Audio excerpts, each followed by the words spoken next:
భద్రాద్రి కొత్తగూడెం జిల్లాలోని కొత్తగూడెం కార్పొరేషన్ అశ్వరావుపేట ఇల్లందు మున్సిపాలిటీలోని డివిజన్లో కౌన్సిలర్లకు రిజర్వేషన్ల ప్రకటనను జిల్లా కలెక్టర్ జితేష్ పాటిల్ అధ్యక్షతన వివిధ రాజకీయ పార్టీల నాయకుల సమక్షంలో డ్రా పద్ధతిన రిజర్వేషన్లు ఖరారు చేశారు. ఇక కొత్తగూడెం కార్పొరేషన్ లోని 60 డివిజన్లకు ఇల్లందు మున్సిపాలిటీలోని 24 కౌన్సిలర్లకు అశ్వరావుపేటలోని 22 కౌన్సిలర్లకు రిజర్వేషన్లు ఖరారు చేశారు.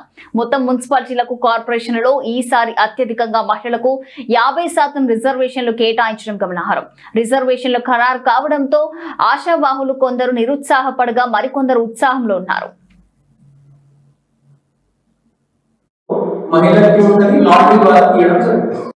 24 వార్డ్స్ లో 2 ఎస్టీకి ఉంది, దాంట్లో ఒకటి మహిళకి ఉంటుంది, 4 ఎస్టీలు ఉన్నాయి. సో ఈ మూడులో మనం ఒకటి తీస్తే అది మహిళకి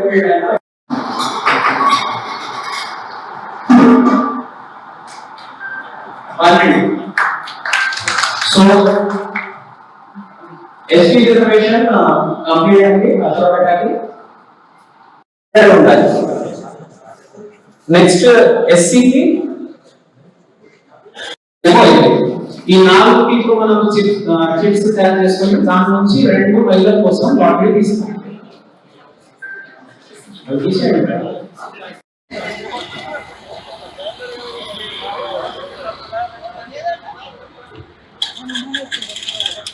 ఇది మన జిల్లాది కాదు.